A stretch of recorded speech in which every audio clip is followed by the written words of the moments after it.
함께 은혜 받을 말씀은 신약성경 사도행전 2장 22절부터 32절입니다.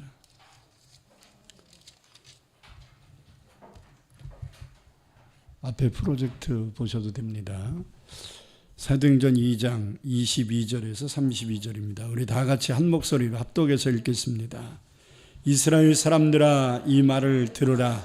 너희도 아는 바와 같이 하나님께서 나사렛 예수로 큰 권능과 기사와 표적을 너희 가운데서 베푸사 너희 앞에서 그를 증언하셨느니라. 그가 하나님께서 정하신 뜻과 미리 아신 대로 내준 바 되었거늘 너희가 법 없는 자들의 손을 빌려 못 박아 죽였으나 하나님께서 그를 사망의 고통에서 풀어 살리셨으니 이는 그가 사망에 매여 있을 수 없었음이라. 다윗이 그를 가리켜 이르되 내가 항상 내 앞에 계신 주를 배웠으며 나로 요동하지 않게 하기 위하여 그가 내 우편에 계시도다. 그러므로 내 마음이 기뻐하였고 내 혀도 즐거워하였으며 육체도 희망에 거하리니 이는 내 영혼을 음부에 버리지 아니하시며 주의 거룩한 자로 썩음을 당하게 하지 아니하실 것이미로다. 주께서 생명의 길을 내게 보이셨으니 주 앞에서 내게 기쁨이 충만하게 하시리로다 하였으므로 형제들아, 내가 조상 다윗에 대하여 담대히 말할 수 있노니 다윗이 죽어 장사되어 그 묘가 오늘까지 우리 중에 있도다. 그는 선지자라. 하나님이 이미 맹세하사 그 자손 중에서 한 사람을 그 위에 앉게 하리라 하심을 알고 미리 본고로 그리스도의 부활을 말하되 그가 음부에 버리지 되지 않고 그의 죽음이 썩음을 당하지 아니하리시리라 하더니 이는 이 예수를 하나님이 살리신지라 우리가 다 이 일의 증인이로다. 아멘. 하나님께 특별 찬양 드리겠습니다.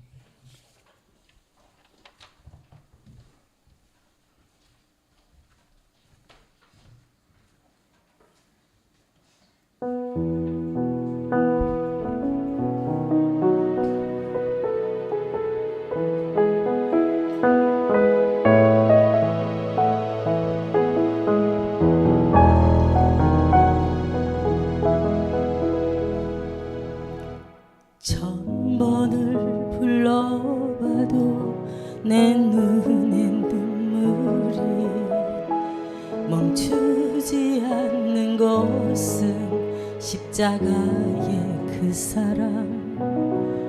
나를 살리려 지신 그 십자가 모든 물과 피 나의 더러운 죄 씻으셨네. 나를 향한 그 사랑 생명을 내어주사 영원한 생명을 내게 주심을 감사해.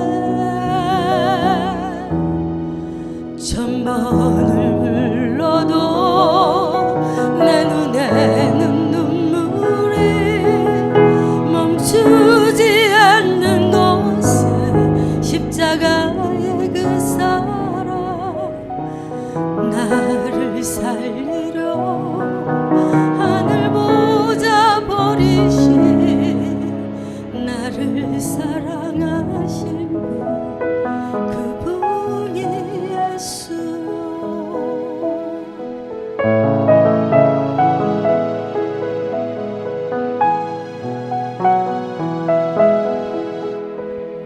천번을 불러봐도 내 눈엔 눈물이 멈추지 않는 것은 십자가의 그 사랑.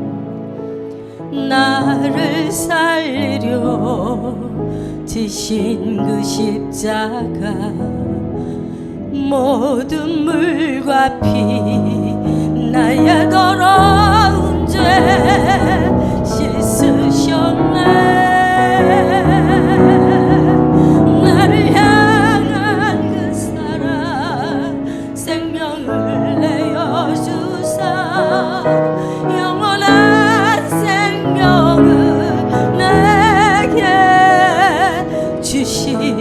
감사해.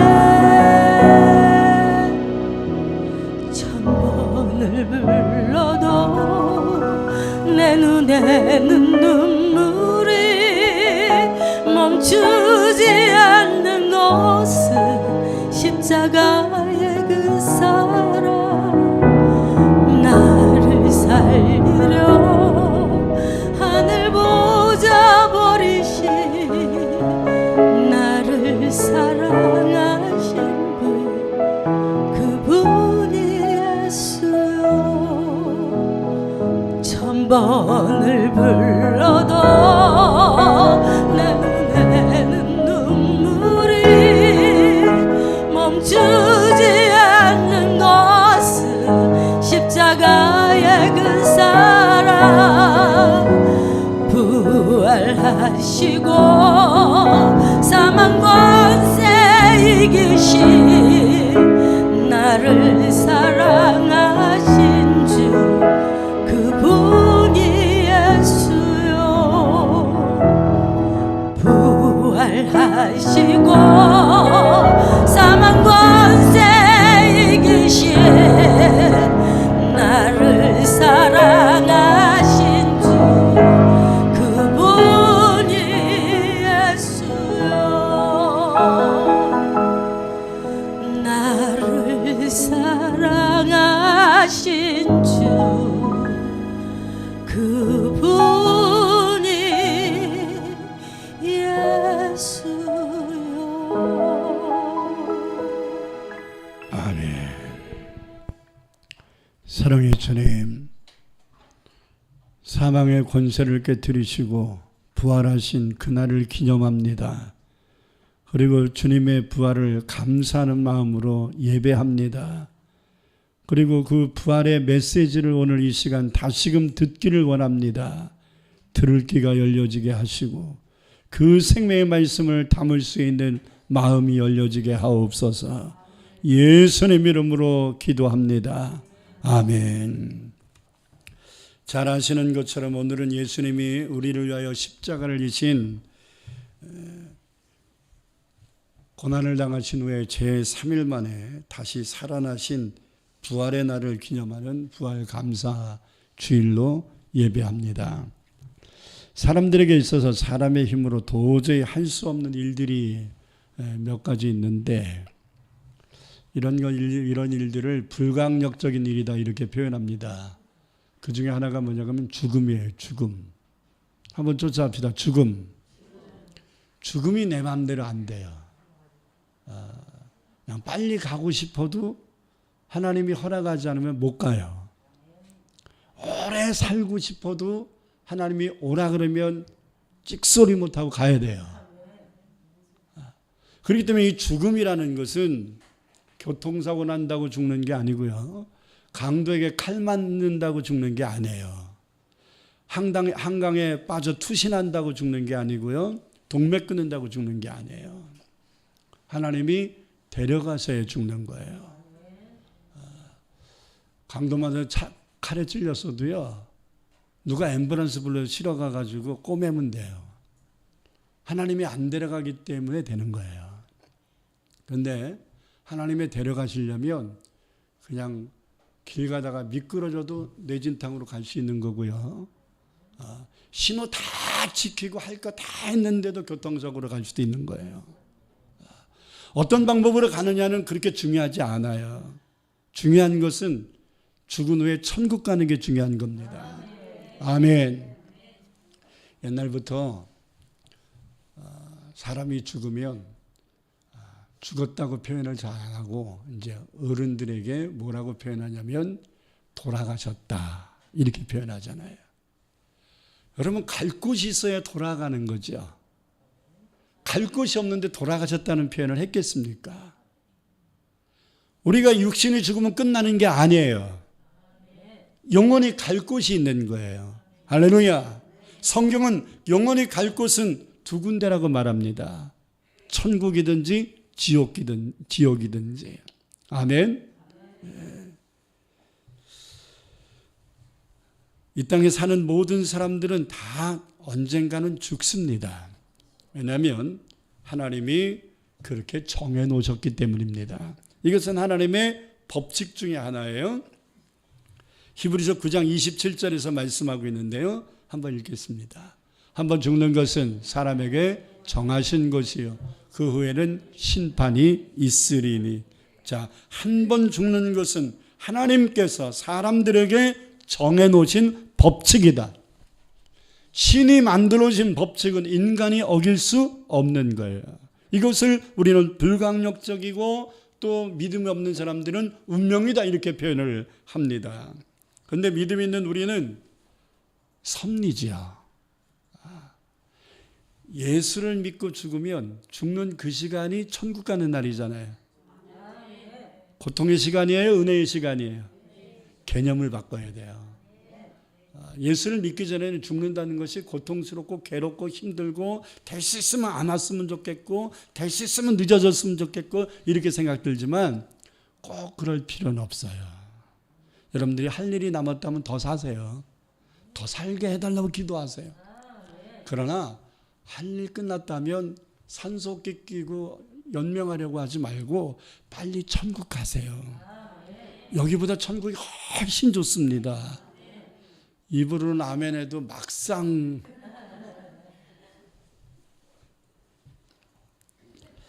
인간의 죽음은 자기가 결정하는 것이 아닙니다. 인간을 창조하신 하나님이 결정하시는 겁니다. 이것은 하나님의 고유 권한이에요. 하나님은 인간의 생과 사와 화와 복을 주관하시는 분, 생사복을 주장하신다는 말. 그래서 누가복음 12장 20절에서 하나님은 한 어리석은 부자 세속적인 것에 치우쳐 있고 먹고 마시는 것에만 급급했던, 그래서 두 눈 축척했으나 하나님이 자기의 생명을 주관하고 계신다는 것을 인식하지 못하고 있었던 어리석은 부자에게 하나님은 말씀하십니다. 어리석은 자여, 오늘 밤에 내 영혼을 도로 찾으리니. 소유권이 누구예요? 하나님께 있어요. 하나님이 우리에게 영혼을 주셨고 하나님이 우리에게 생명을 주셨기 때문에 하나님이 도로 찾을 수 있는 권한이 있는 거예요. 생명의 주관자는 내가 아니라 하나님이심을 기억하세요. 도로 찾으리니. 그러면 네가 인간적으로 준비한 그 모든 것이 누구 것이 되겠느냐. 여러분들이 잘 아는 헬라 제국을 이룬 알렉산더 대왕이 죽을 때 자기의 관에 양쪽에 구멍을 2개 뚫어라, 하나씩 뚫어라. 그래서 손을 내놓게 했다고 전해집니다. 왜냐하면 세계를 정복한 대왕도 죽을 때는 아무것도 가져갈 수 없다는 것을 보여주기 위함이었다고 이야기합니다. 여러분, 빈손으로 이사장에 왔잖아요. 빈손으로 가야 돼요. 그러나 빈손으로 이 세상에 왔어도 우리가 믿음 갖고 가야 돼요. 그것은 우리의 뭐로 얻어지는 게 아니에요. 우리의 믿음으로 얻는 거예요. 할렐루야. 우리의 수고로, 우리의 노력으로, 우리의 희생으로 얻어지는 게 아니에요. 주님의 예수 그리스도의 희생으로, 하나님의 사랑으로 얻어지는 복인 줄 믿습니다. 내 영혼을 도로 찾으리라고 하나님 말씀하셨다는 것은 다시 말해 우리의 영혼, 즉 생명의 주관자는 하나님이심을 다시 한번 각인하고 계시는 말씀인 거예요. 그 하나님께서 하나의 법칙을 말씀했는데 뭐라고요? 한 번은 죽는 거다. 왜? 죽어야 천국 가는 거니까. 하나님은 우리를 죽이시는 이유가 2가지인데 하나는 죄의 결과로 죽음이 온 겁니다. 아멘. 로마서 3장 23절에 보니까 모든 사람이 죄를 범하였다 이렇게 선언합니다. 그리고 로마서 6장 23절에 보니까 그의 그 죄의 대가는 사망이다 이렇게 말합니다. 원래는 하나님께서 아담과 하와를 창조하셨을 때 에덴에서 하나님과 더불어 영원히 살 수 있도록 만드셨는데 하나님이 금지하신 명령을 어긴 것으로 인하여 그 죄의 결과로 사망이 온 겁니다. 선악을 알게 하는 나무의 실과를 먹지 말아라. 만약에 네가 그것을 먹는다면 죽을 것이다. 그런데 마귀에게 속아서 아담과 하와는 선악을 알게 하는 나무의 실과를 먹었습니다. 그 결과로 아담과 하와의 모든 이 땅에 사는 후손들은 그를 뒤따라 하나님이 명령하신 죽음의 법칙에 순응할 수밖에 없었던 것입니다. 싫든 좋든 해야 돼요. 여러분, 첫 번째는 죽는다는 거, 하나님이 인간에게 주신 법칙이에요. 그러나 인간의 마음속에는 애초에 죽으라고 만드신 게 아니에요. 살라고 만드신 거거든요. 아멘. 그래서 전도서 3장 11절을 보니까 놀라운 말씀이 하나 있어요. 같이 읽겠습니다. 하나님이 모든 것을 지으시되 때를 따라 아름답게 하셨고 또 사람에게는 뭐를? 영원한 시간을 사모하는 마음을 주셨느니라. 자, 인간을 창조하신 하나님이 인간의 마음속에 영원히 살 수 있고자 원하는 마음도 넣어주셨다, 이렇게 말합니다. 그러나 하나님이 하시는 일의 시종을 사람으로 측량할 수 없게 하셨다. 자, 그렇기 때문에 인간의 본성 중에 하나는 죽고 싶지 않다는 거거든요. 죽고 싶어요? 죽고 싶지 않아요? 인간의 본성은 죽는다는 걸 알지만 죽고 싶지 않은 마음이 있어요. 이게 언뜻 보면 인간적 마음인 것 같지만 하나님이 창조하신 영혼에게 부여하신 영혼을 사모하는 마음을 주셨기 때문에 죽고 싶지 않은 마음도 공존하고 있는 거예요. 아멘. 때로는 죽음이라는 것을 보면서 끔찍하니까 죽고 싶지 않다라는 생각이 많이 가긴 됐겠지만 그것 이전에 환경과 형편과 상황 이전에 하나님이 인간의 마음속에 영원히 살고자 원하는 사모하는 마음을 심어주셨기 때문입니다. 그래서 중국의 진시황도 죽고 싶지 않았기 때문에 불로초나 불사약을 구해오라고 10만 명의 군사를 보냈는데 어디로 보낸지 압니까? 우리나라 금강산으로 보냈어요. 그래서 그들이 자꾸 찾아서 찾은 게 뭐냐면 수십 년 된 더덕이래요. 산더덕. 오래 살고 싶으면 산더덕을 드세요.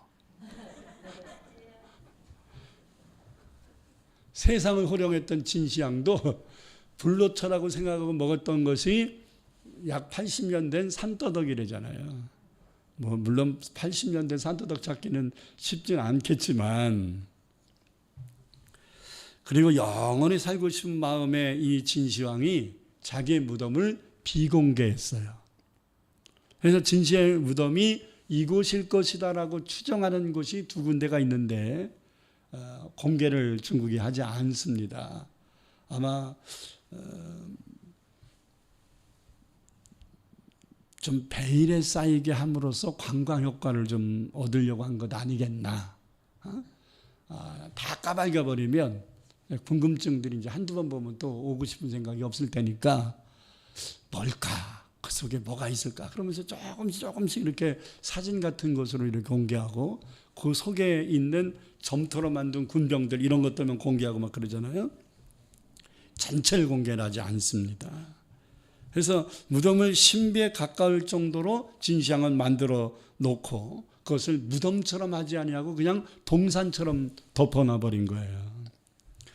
현대그룹의 창업자인 정정 회장은 오래 살려고 매일 아침마다 먹은 게 있었다는데 사슴의 생피를 먹었답니다.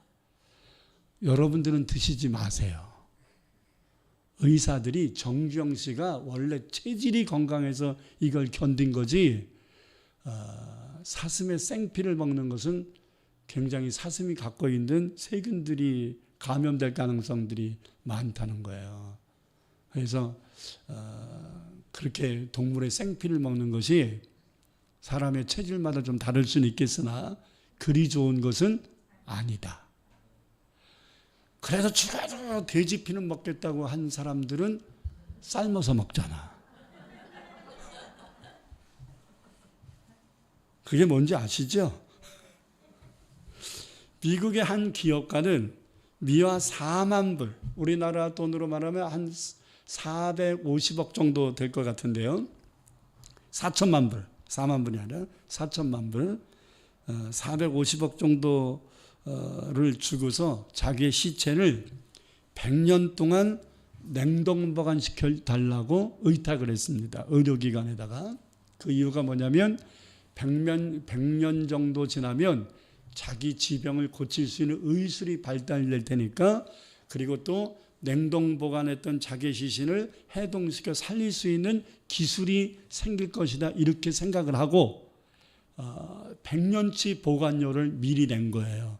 그리고 그때 이 돈을 가지고서 이제 자기를 시술해서 죽을 병에 걸렸던 이 병을 고쳐달라, 이런 유언이었던 거죠. 될까요?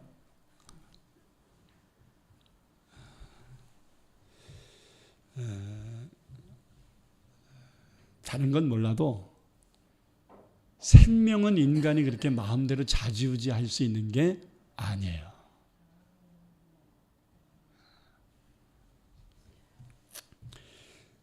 그런데 왜 하나님께서 인간의 마음속에 영원히 살고 싶은 마음을 주시고 죽게 하셨을까? 영원히 살고 싶은 마음을 주셨다면 죽게 하지 말아야 되는데 죽게 했단 말이에요. 그 이유가 뭐라고요? 죄 때문입니다.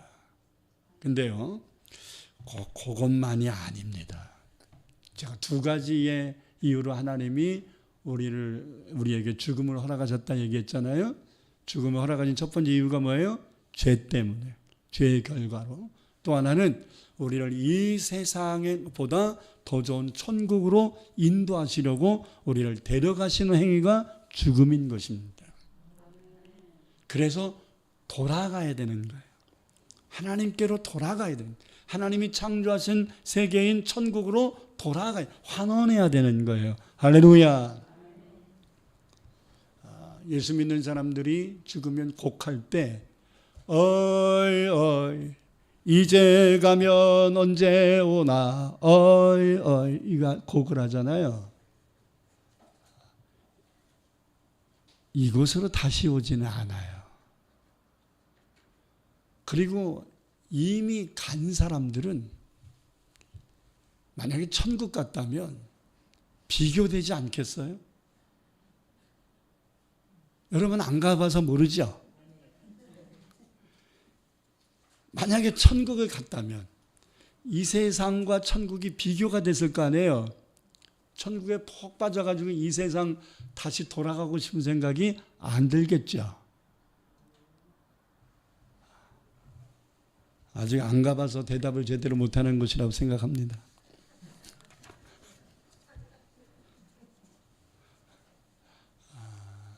저는 천국을 사모합니다. 언제든지 하나님이 부르시면 가고 싶습니다. 근데 갈 때 아둥바둥하고 싶지 않습니다. 그래서 제 마음속에 가끔씩 떠오르는 인간적 생각, 내가 죽기 전에 이 일을 좀 했으면 좋겠는데, 내가 살아생전에 요거를 좀 마무리했으면 좋겠는데, 이런 생각조차, 이런 것들이 제가 천국 가는 것에 장애가 되지는 않을까, 이런 생각이 들어서 못 간다는 것이 아니라 늦추고 싶은 인간적 마음이 생기지 않을까. 그러나 그것까지도 하나님께 맡겨야 합니다. 모세는 가나안 땅 들어가고 싶었거든요. 근데 하나님이 너의 사명은 여기까지라고 선을 그셨어요. 그래서 가지 못하고 가나안 땅 초입에 느보산에서 부름을 받습니다. 아멘. 네.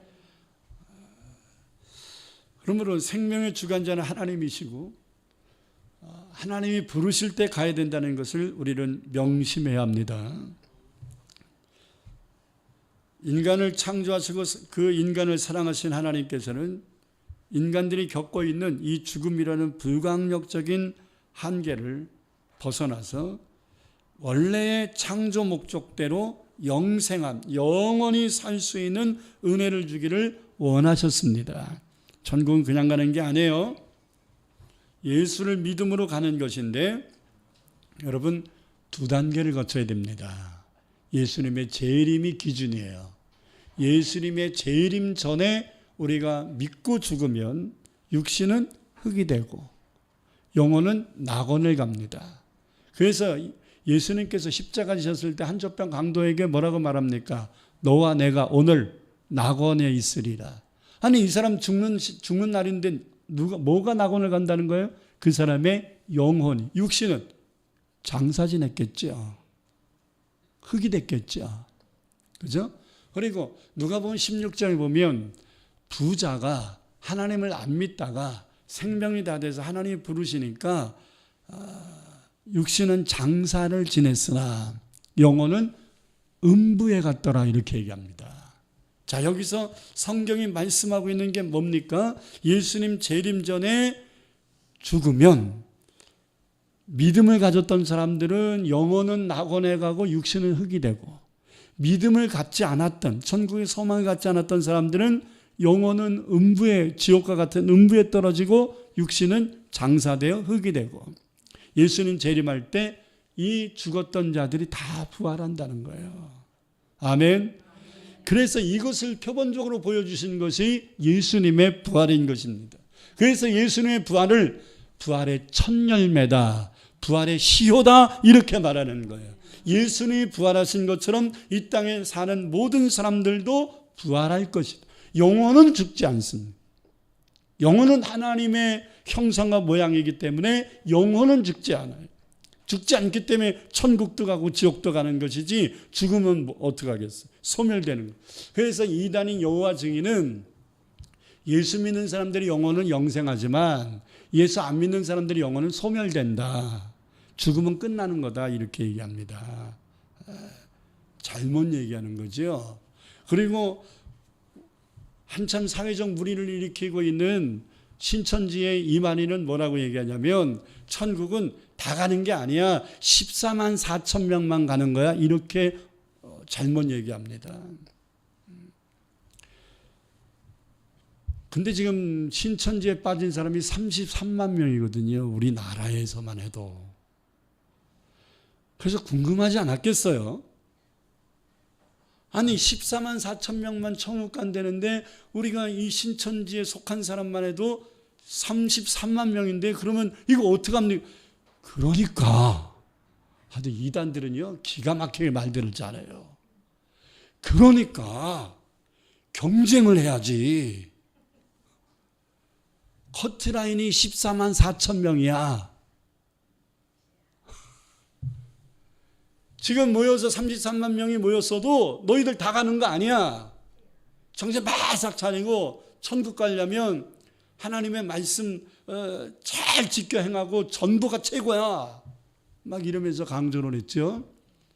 14만 4천 명의 명단이 아직 정해지지 않았답니다. 경쟁을 붙여놨어요. 그리고 14만 4천 명의 명단에 1번이 누군지 아세요? 이만희예요.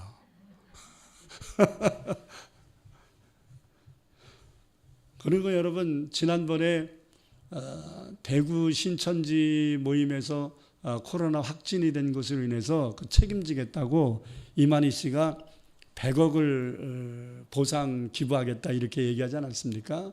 그때에 이 100억의 출처를 알아봤더니 코로나 발생하기 전해에 22만 명이었거든요. 근데 이제 이만희 씨가 전도를 강조하면서 천국 그냥 가는 줄 알아? 전도가 최고 점수야. 전도해 하면서 얘기했어요. 그러면서 전도 1년에 한 명도 못하는 사람들 천국도 못 갈 뿐만 아니라 진짜 빨간불 켜는 거야 이렇게 얘기하면서 할 수 있겠어? 그러니까 할 수 있습니다 막 그러지 않았겠어요? 그래? 못하면 어떡할 건데? 그러면서 1년 동안 기회를 임상적으로 줄 것인데 1년 동안 전도를 한 명도 못하면 벌금 100만 원. 그것도 못해! 막 그랬어요. 그러니까 하루에 한 달에 9만 원 꼴이죠. 12개월이니까.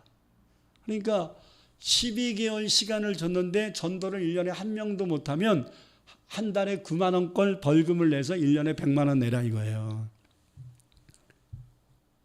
뭐 직장 다니면 뭐 벌금 9만 원 내는 거야 쉽겠지요. 하는 데까지 해보다가 안 되면 내면 되지 뭐 이렇게 생각했어요. 근데 이게 기하적인 수예요. 1년 동안 그들이 열심히 뭐 했겠지요. 그래서 1년 지난 다음에 22만 명이 32만 명이 됐어요. 그러니까 22만 명이 10만 명을 데리고 온 거죠. 그러면 12만 명이 못했잖아요. 그죠? 10만 명은 전도하고 12만 명은 못한 거잖아요. 그럼 12만 곱하기 100만 원 벌금을 따져봐요. 그거 가지고 낸 거야. 뭐 거치한 것도 아니고 벌금 낸 거 가지고 기부하겠다 그랬던 거예요. 물론 정부가 받지 않았습니다.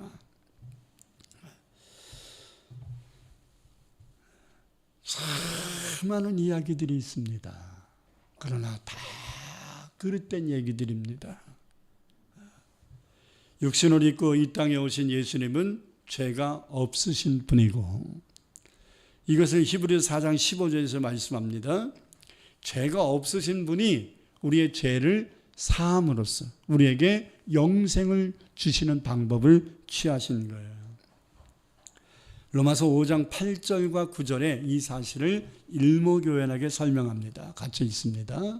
우리가 아직 죄인 되었을 때에 그리스도께서 우리를 위하여 죽으심은 하나님께서 우리에 대한 자기 사랑을 확증하셨느니라. 그러면 이제 우리가 그의 보혈의 피로 말미암아 의롭다 하심을 받았으니 더욱 그로 말미암아 진노하심에서 구원을 받을 것이니라. 아멘.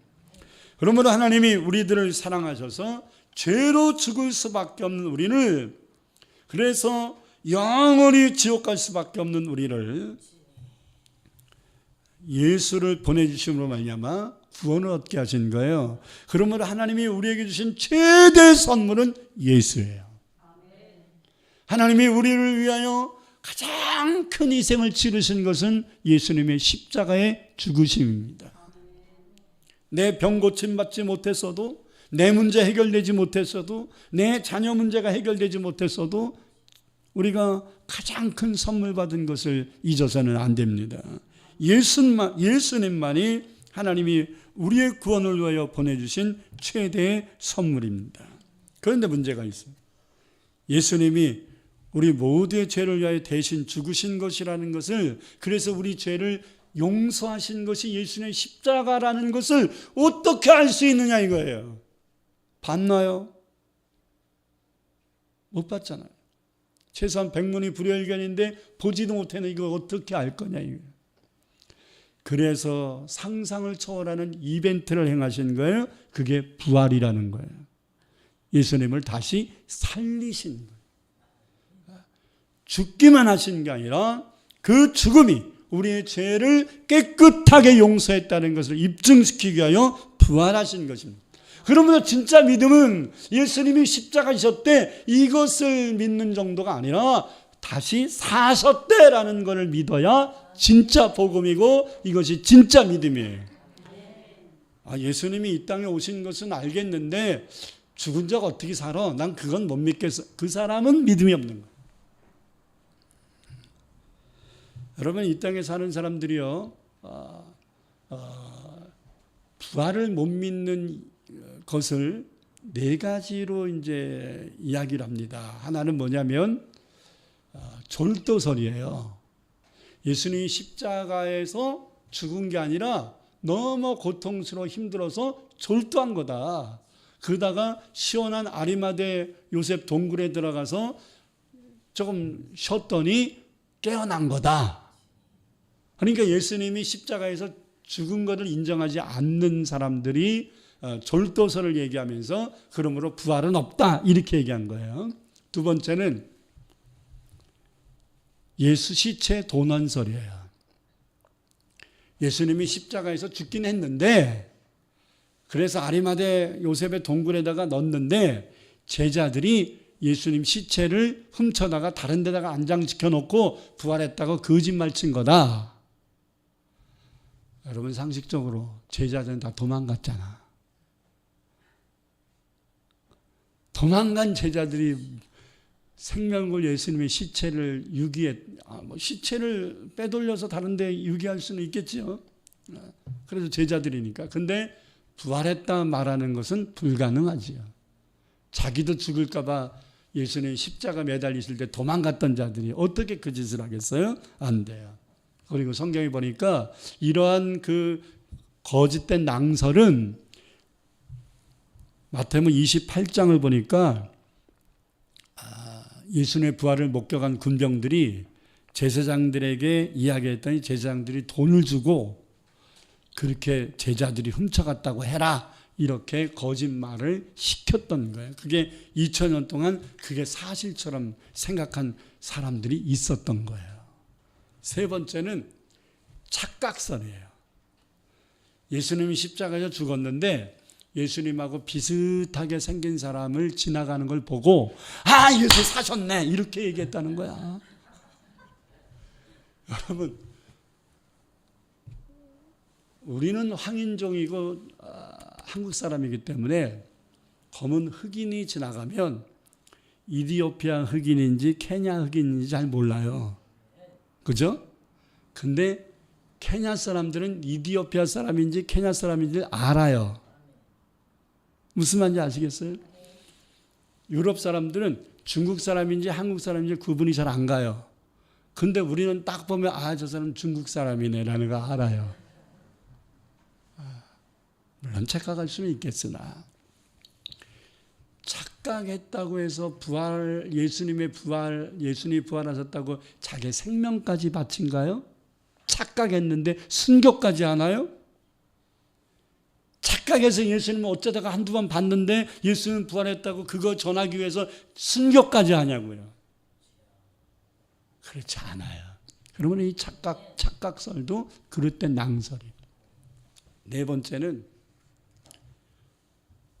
환상설이에요. 환상설. 예수님이 십자가에 매달려 죽었는데 다시 살아나고 부활한 게 아니라 꿈에서 본 거다. 환상에서 보고 살았다고 생각하는 거다. 그럴 것 같아서 예수님이 도마에게, 도마야, 네 손가락 가지고 내 못자국에 넣어보고 네 손 가지고 내 청자국에 넣어보고 믿음이 없는 자가 되지 말고 믿는 자가 되라, 이렇게 입증시켜 주셨잖아요.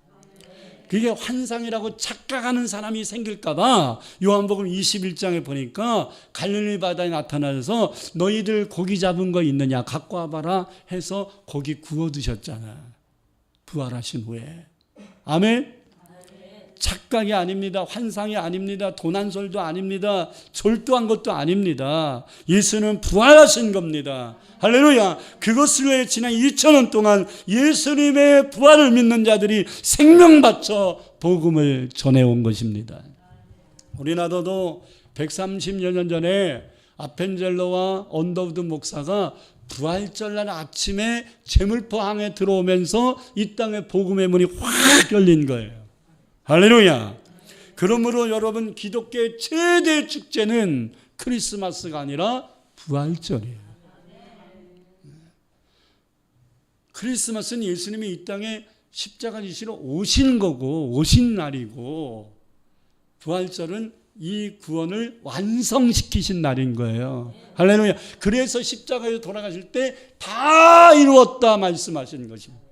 우리의 구원을 이룬 거예요. 우리의 죄사함을 다 이루신 것입니다. 할렐루야. 그러므로 예수님이 십자가에서 죽으신 것만이 아니라 그것이 다 이루었다고 하신 그 선포를 입증시키기 위하여 하나님은 다시 살리셔서 부활의 첫 열매가 되게 하신 것입니다. 그 후로 성경을 연구해 보니까 예수님은 부활하신 후에 약 11번 나타나 보여주셨어요. 그래서 그동안 예수님의 부활에 대해서 의심했던 제자들과 많은 사람들이 다시 믿음을 갖기 시작한 것입니다.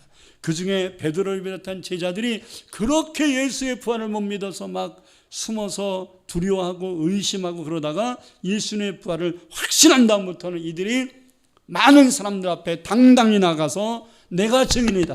예수님이 하나님이 살리신 거에 대하여, 예수님이 부활하신 거에 대하여 우리가 증인이다, 내가 증인이다, 이렇게 전도하기 시작한 것입니다. 사도행전 2장 22절에서 32절을 보겠습니다. 오늘 본문입니다. 그 내용이에요. 이스라엘 사람들아, 이 말을 들으라. 너희도 아는 바와 같이 하나님께서 나사렛 예수로 큰 권능과 기사와 표적을 너희 가운데서 베푸사 너희 앞에서 그를 증언하셨느니라.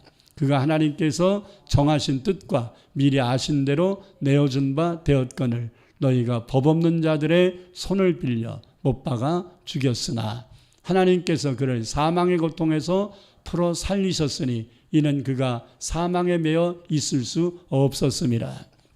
다윗이 그를 가리켜 이르되 내가 항상 내 앞에 계신 주를 배웠으며 나로 요동하지 않게 하기 위하여 그가 내 우편에 계시도다. 그러므로 내 마음이 기뻐하였고 내 혀도 즐거하였으며 육체도 희망에 거하리니 이는 내 영혼을 음부에 버리지 아니하시며 주의 거룩한 자로 뭐하지 않게 하신다고요? 썩음을 당하지 않게 하실 것이미로다. 주께서 생명길을 내게 보이셨으니 주 앞에서 내게 기쁨이 충만하게 하시리로다 하였으므로 형제들아 내가 조상 다윗에 대하여 담대히 말할 수 있노니 다윗이 죽어 장사되어 그 묘가 오늘까지 우리 중에 있도다. 그 예언을 한 다윗은 죽어 무덤이 있는데 예수님은 없다 이 얘기를 하는 거죠. 그는 선지자라 다윗을 얘기하는 거예요. 하나님이 이미 맹세하사 그 자손 중에서 한 사람을 그 위에 앉게 하리라 하심을 알고 미리 본고로 그리스도의 부활을 말하되 그가 음부에 버림이 되지 않고 그 육신이 썩임을 당하지 아니하리라 하더니 이 예수를 하나님이 살리신지라 우리가 다 이 일에 뭐라고요? 증인이로다. 오늘 이 말씀을 들은 사랑하는 성도의 마음속에 예수님의 부활이 믿어지기를 축원합니다. 이것이 믿어져야 돼요. 이게 진짜 믿음. 이게 복음의 핵심이에요. 이걸 믿어야 돼요. 아멘. 죽었는데 어떻게 살아? 인간의 힘으로는 안 돼요. 전능하신 하나님이시니까 가능한 거예요. 할렐루야. 인간이 못하는 걸 하나님도 못하면 하나님입니까? 그렇잖아요. 인간이 못하는 거 하니까 하나님이지. 그래서 우리는 하나님을 전지전능하시다고 표현하는 것이 아니겠습니까? 제자들은 이때부터요, 예수님을 이스라엘 백성 너희가 죽였으나 하나님이 다시 살리셨고 우리는 이를 목도한 증인이라고 전하기 시작했습니다. 성경은 이 고백을 수십 번 반복하여 말씀하고 있습니다. 특히 에이 죽은 자가 어떻게 살아? 라는 것을 못 믿었던 바울도, 옛날 이름이 사울이지요. 이 바울도 예수의 복음을 전하고 부활을 전하는 사람들을 막 죽이고 옥에 가두고 때리고 막 이런 핍박하는 데 앞장섰는데 그가 예수님이 부활하셨다는 것을 확신한 후로는 그가 생명 바쳐 이 복음을 전하는 증인된 삶을 살았던 것입니다. 저는 한 10여일 전에 여수에 있는 손영원 목사님 순교기념관을 방문한 적이 있는데 여러분 손영원 목사님이 여수순천 사건 때에 두 아들 동인 동신 두 큰아들 둘째 아들을 이 죽창에 찔려 죽임을 당하지 않았습니까? 그 가슴 아픔 속에서도 끝까지 애양원의 그 나병인들을 돌보다가 6.25가 또 터져서 6.25 때 또 공산당들이 기독교를 싫어하기 때문에 손영원 목사를 붙잡아다가 이제 사형장으로 데려가는데 계속 복음을 전하니까 손영원 목사 입장에서는 이제 죽을 날이 얼마 안 남았잖아요. 자기 죽는 게 문제예요. 자기는 천국 가니까 상관없는데 같이 사형장으로 가고 있는 이 사람들이 지금 죽을 날이 얼마 안 남았죠. 몇 분밖에 안 남았죠. 그러니까 저 영혼들 구원받게 하려고 그냥 묶여서 사형장으로 가면서도 계속 복음을 전한 거예요. 이런 힘이 다른 데서 나오는 게 아니에요. 예수님의 부활에 대한 확신이 있어서 그런 거예요. 천국에 대한 확신이 있어서 그런 거예요. 막 전하니까 그냥 개머리판으로 총으로 그냥 입을 쳐가지고 막 입이 다 터져 나갔습니다. 그런데도 나의 아버지 손영원 목사라는 그 손동희 권사 큰딸이죠. 손동희 권사가 쓴 책을 보면 그래도 손영원 목사는 입이 다 터져 나갔는데도 눈으로 전도를 했대잖아요. 끝까지 포기하지 아니하고. 그래서 사형장에 갔다가 다행히 죽지 않은 사람의 증언에 의해서 손영원 목사님은 죽기 직전까지도 계속 애절인 눈으로 입은 다 터져나가고 만신창이가 돼서도 애절인 눈으로 계속 예수 믿어야 된다는 그 암묵적인 것을 얘기하는 것으로 인해서 그것에 감동받아서 예수를 믿은 사람들도 있대잖아요. 아멘. 여러분 기억해야 됩니다. 복음은 생명입니다. 아멘. 복음은 생명이에요. 그냥 뭐 어쩌다가 일어난 일이겠지 이렇게 해서는 안 됩니다. 우리가 오늘 부활주의를 맞이하여서 정말로 다른 것은 몰라도 예수님이 다시 사셨다라는 이 진리만큼은 반드시 믿어야 한다. 이것에 대해서 보충 자료 한 가지만 말씀드리고 마치겠습니다. 예수님을 십자가형에 선고한 재판관이 빌라도 총독이었잖아요. 이 빌라도 총독이 당시에 황제에게 디베료 황제에게 가이사 디베료에게 보고서를 하나 쓴 것이 지금 오늘날 터키에 있는 소피아 사원에 보관되어 있습니다. 이것을 한국판으로 번역된 것이 나왔는데요.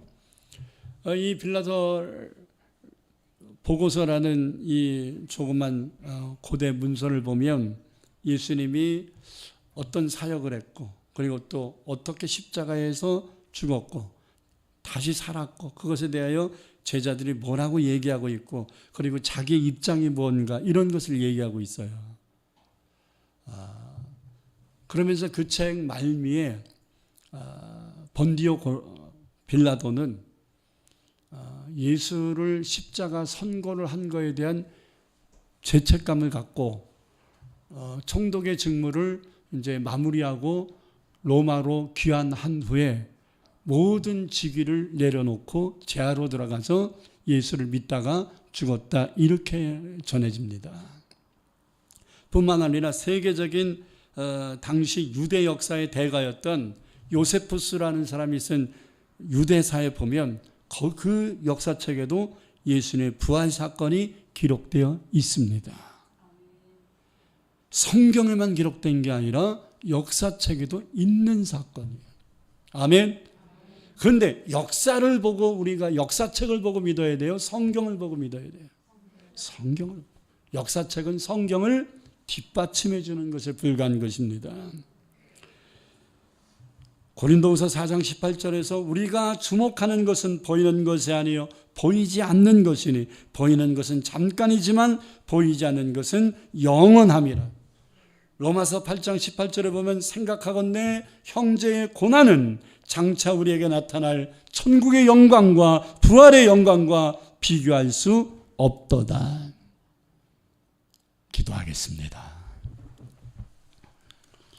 두 손을 가슴에 얹고 하나님 나에게 예수님의 부활에 대한 믿음을 견고케 해달라고 그리고 오늘 말씀에 나온 베드로가 설교한 내용에 나오는 예수님의 부활에 대하여 내가 믿으면 그 일에 증인되어야 되지 않겠어요?